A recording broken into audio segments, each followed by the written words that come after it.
So Parsha Tavo starts with the mitzvah of Bikurim. It says when you'll come into the land, you should take the first of your fruits, take them to the Beit HaMikdash, give them to the Kohen.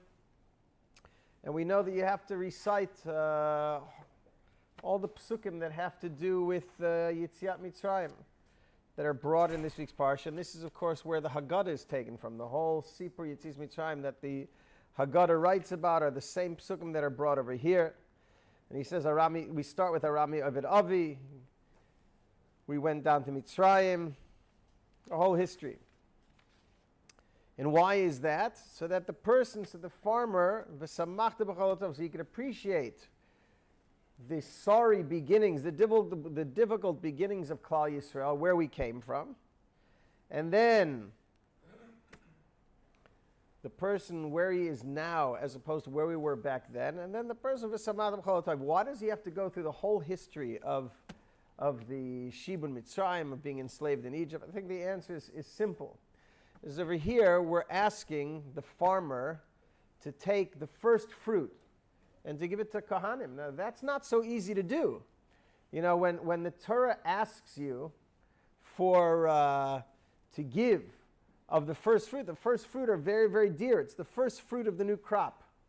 How is it so easy for a person to just part ways with it and give it to Hashem?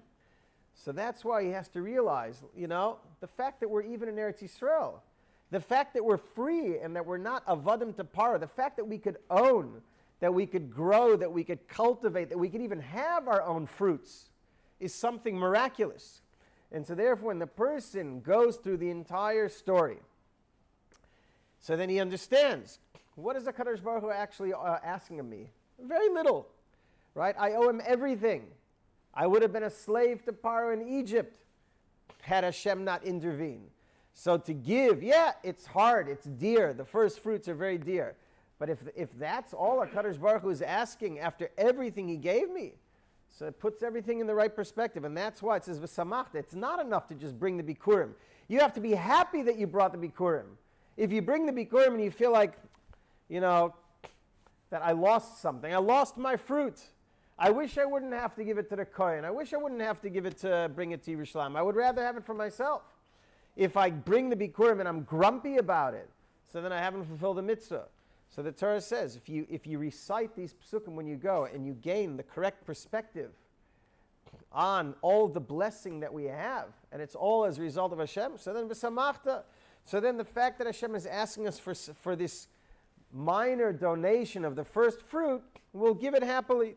And then the Torah continues with the same train of thought. Then it goes on to other things that Hashem expects us to give up.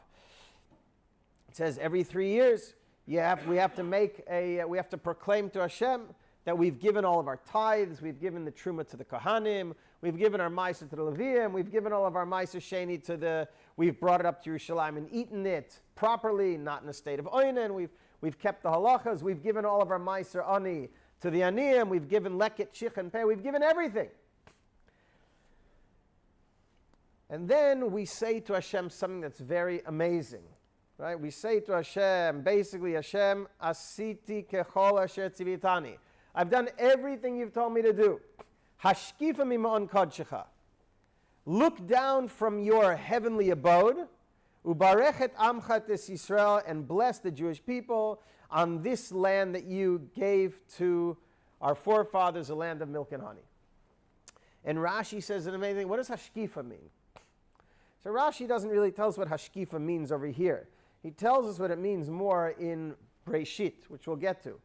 But Rashi says over here, you could tell, what's the tone of the dialogue going on over here? Or it's actually not a dialogue, right? I'm speaking to Hashem. What's the tone? I say to Hashem, Hashem, you told me to bring Bikurim, I brought Bikurim. You told me to give Truma, Ma'aser Rishon, Ma'aser Sheni, Ma'aser Ani, Leket, Shicha, Peh. I gave everything. Hashkifa, now it's your turn. I've done everything that you've asked of me. Now it's your turn to fulfill your promises. It's amazing. It's almost like a chutzpah. I'm demanding of Hashem, saying to Hashem, I've done everything you demanded of me. Now I'm requiring you to fulfill everything that you promised us. Hashkifa. Look down and give us blessing. That's how Rashi understands it. But why the choice of word hashkifa? Why hashkifa? What is hashkifa? Where do you find hashkifa in the Torah? If you go all the way back to Parshat Breshit, before HaKadosh Baruch Hu destroyed Sdom and Amorah, so it says over there that HaKadosh Baruch Hu went down. It uses the same wording. It says vayashkifu. I don't remember the exact wording. That HaKadosh Baruch Hu also said to his heavenly court, let's go down and see what these Stomites are up to. And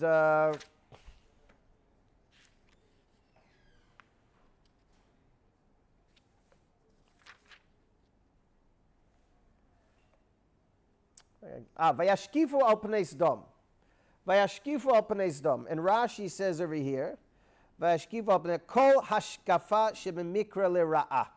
Every time it says in Psukim Vayashkifu, it usually promotes something bad. Means something bad's going to happen. Why? Because it means that Vayashkifu, Hashem is going down and scrutinizing the actions of Sdom. And they were very wicked. And we know what happened after Vayesh as a result of Hashem taking notice and being mashkif, looking closely at what they're doing. They were destroyed.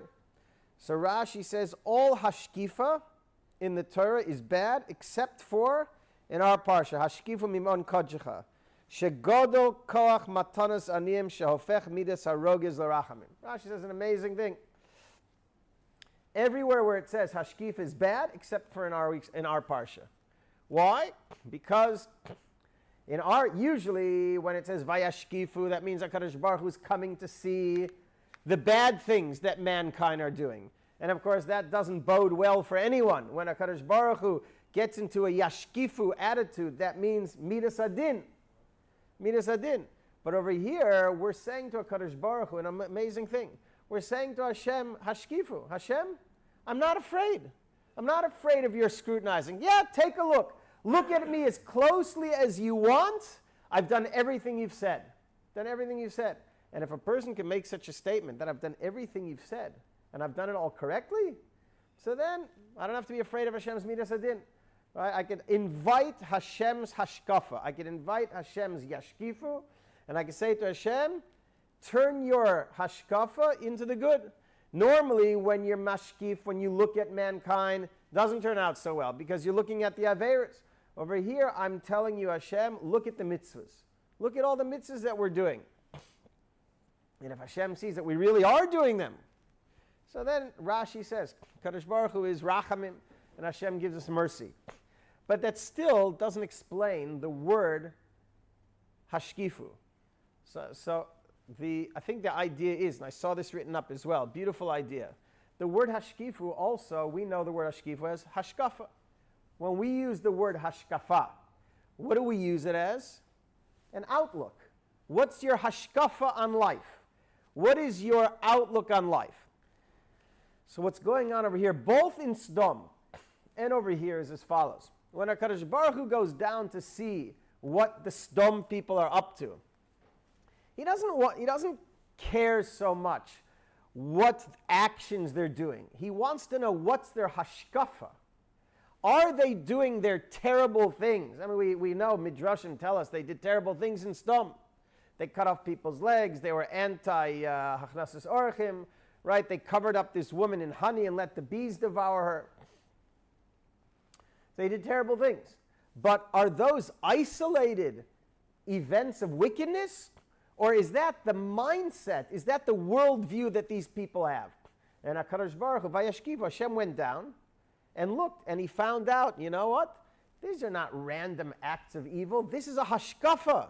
This is a hashkafa of cruelty and of lack of ben adol chavero, disrespect, and stinginess, etc. So all of those averas that Sdom were into pointed to a worldview that they had. And therefore, there was no way they could do tshuva. When your worldview is to do evil, to be mean to each other, to say what's mine, to say what's yours is mine and mine is mine, that's midat Sdom. Everything's mine. I don't want to share anything with you. if that's the entire worldview of an entire people, there's no tshuva for such a people. You could do tshuva for Averis. Yeah, you could do tshuva for Averis. But to turn around the hashkafa is extremely difficult, especially if the hashkafa is supported by the entire city or the entire nation. So over here it's the same thing. When we say to HaKadosh Baruch Hashkifu, come and give us rachamim Hashem. So we're saying to Hashem as follows. We're saying to Hashem, listen, look at the Jewish people. Look at us when we give bikurim. Look at us when we give truma and meiser ani, and we give to the poor, and we do chesed, and we make sure that people that are in want, right, they have what they need. And we make sure that when people need shelter, they have shelter. When people need food, they have food. Look at all of the chesed that Kollel Yisrael is doing and judge. Are they doing it as random acts of kindness? It just happens to be that, that a person has a fluke once in a while. Even the meanest guy might do something nice once in a while. Or is that the Jewish hashkafa in life? Is that our hashkafa? And that's where we're almost daring HaKadosh Baruch Hu. We're saying to Hashem, Hashkifu, I want, Hashem, look at the hashkafa of the Jewish people. It's not just that we're doing, incohesive acts of being nice and of chesed. No, chesed is our hashkafa. And so therefore, when chesed is our hashkafa, and it's the diametrically opposite to Sdom. By Sdom, evil was their hashkafa, so there was no hope for them. They had to be destroyed. They were irreparable. But we say to Hashem the exact opposite. We say to Hashem, Hashkifa mimon kodshecha, that Hashem realize that we do these mitzvahs. Ben adol lechavero, we treat each other with goodness and with kindness because it's your Torah, because it's our hashkafa as Torah Jews. And it's not only ben adol lechavero, but we treat ben adol l'makom the same way. Right? When we daven and we put on tefillin and we say Kriyat Shema, these are not just things that we're doing out of rote and we're doing it mechanically, but rather, no, it's our hashkafa. We have our view on life is that we're here for a higher purpose, that we're here to do the will of Hashem. And so therefore, when HaKadosh Baruch Hu sees, that's the one time that we're saying that Hashem, we are asking HaKadosh Baruch Hu, Hashkifa, to look carefully, but to analyze whether this is our hashkafa or not. And when Hashem sees that this is our hashkafa in life, that this is our worldview to be Torah Jews, then HaKadosh Baruch Hu will bless us, as it says in the Pasuk. It's the same thing. We're approaching Rosh Hashanah. And when we come into Rosh Hashanah, we have a long list. Everyone comes in with a long list of what he wants, what he needs, what he feels that Hashem should do for him. Right? Most people probably want more money over the coming year, and they're going to want, of course, health, and they're going to want to have nachas from the children. And we come in with a long list of give me's. Hashem, give me this and give me that. And really, over here as well, we're coming with Hashem and we're saying, give me blessing, right? Give me prosperity, give me fruit, give me everything. Hashem says, I'll give it to you, but only if it's your hashkafa. If it's a hashkafa, then you deserve it. If it's not a hashkafa, and it just happens to be that once in a while you'll do a mitzvah, so then, maybe you don't deserve it. So that's why it's important to come into Rosh Hashanah with a clear hashkafa, that we are doing the mitzvahs that we're doing, and we're doing the kindnesses that we're doing, not because it suits us, because we're naturally kind people, or because it makes us feel good. We're not doing it because it makes us feel good. That's a bonus. If it makes us feel good and we enjoy it, it's a bonus. But why are we really doing it? What's the primary reason why we're doing all the things that we're doing? We're doing because that's our hashkafa. It's the hashkafa of the Torah, and it's our hashkafa as well. When HaKadosh Baruch Hu sees, you're doing this because it's hashkafa, because you're trying to be like me, you're trying to emulate my ways, that's your hashkafa in life. So then we can come into Rosh Hashanah and say, Hashem, maybe we did not do everything right. Right? We probably did not do everything right. But our hashkafa is to, yes, do everything right. And to do everything according to your ratzon, according to your will. And if we can come into Rosh Hashanah and say to Hashem, this is our hashkafa. We've gotten our hashkafa clear. during the year we got lost along the way a little bit, but now we have clarity. We understand what our point of view is. We understand where we want to go this year. So then we can come to HaKadosh Baruch Hu and say, Hashem, if I've got my hashkafa straight right now, so therefore we say to Hashem in kind, Hashkiv, you should also look at us and give us the blessing that we desire.